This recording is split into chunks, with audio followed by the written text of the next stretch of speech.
65 degrees right now, and time to take a little trip into the center of the mind of Matthew Archbold, creator of CreativeMinorityReport.com, and, of course, an accomplished author and a good friend of all of us. Yeah. Good morning, Matt. Good morning, Matthew.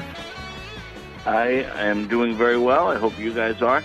I am reading right now the Vanity Fair article, and it is all about behind the Catholic Rights celebrity conversion industrial complex.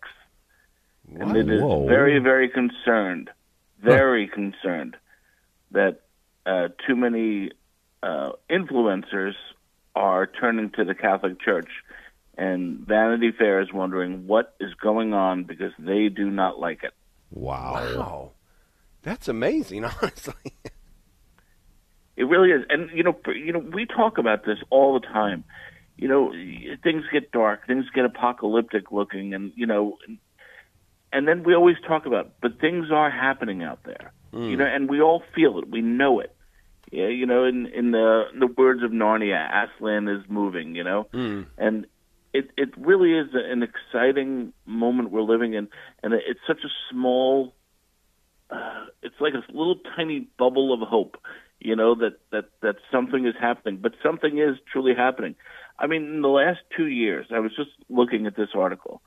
Shia LaBeouf, however you say his name, Rob Schneider, the Dutch politician Eva of Lardingerbroek, J.D. Vance, Jordan Peterson, Russell Brand, Candace Owens, all these people have become Christian or Catholic.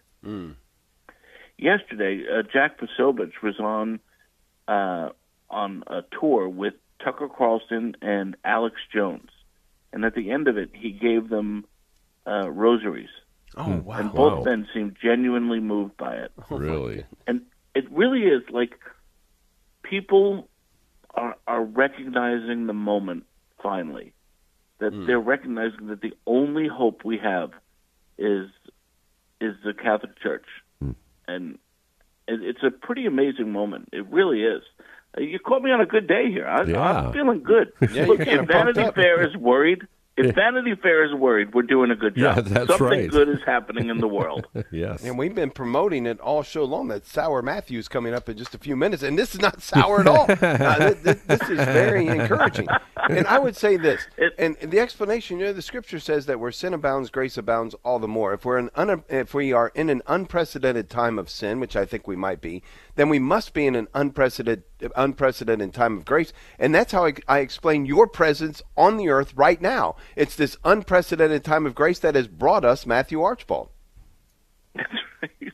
It's a lot of apocalypse, but a little bit of cinnamon thrown on top. Yes.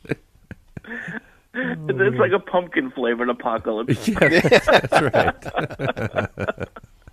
Wow. No, it really is just amazing because something is truly happening, and people are figuring out that politics are not the way. That politics only gets you so far, and that in the end, the truth, the way, and the life is really the answer to all of this, because people are really seeing it, and I see it. I remember, we talked about this stuff. To us, a lot of this stuff is becoming, common. But when we think about all of this, and we see, and we've talked about how dark it is, and we talked about how even the tiniest light will illuminate, and it shows out even more the darker it gets, but people are really starting to see that, and people are really starting to see that this whole Western civilization is built on the Catholic Church. It truly is. It doesn't happen without the Catholic Church. And they're starting to see, we always talk about playing cultural Jenga, where that stupid game, Don't Break the Ice, you see how many things you can take away until it collapses. And, we're on shaky ground right now. The Bible talks about building the home on the shaky foundation. And that's what we're on now. But I really do feel like people are starting to wake up. A lot of influencers are starting to wake up. People who are thinking about this stuff are waking up. And I'm I'm so excited about it. I'm so happy. I'm very hopeful. Yeah. And I'll tell you what, I'm glad you read Vanity Fair because I won't touch the thing. I do like to look at creativeminorderreport.com. You got some great stories there. The only complaint I have on your website, Matthew, you got too many pictures of Dave Vashers on there. That's one of Dave is thing. definitely enough. Even I believe that. Actually, you're not the first to complain. His wife called to complain about that too. We used to love to come to your site, she said. All right, check it out, creativeminorderreport.com, and he'll read you the Vanity Fair article if you call him up. Thank you, Matthew. Thank you, Matthew. God bless. Have a great day. We'll be right back.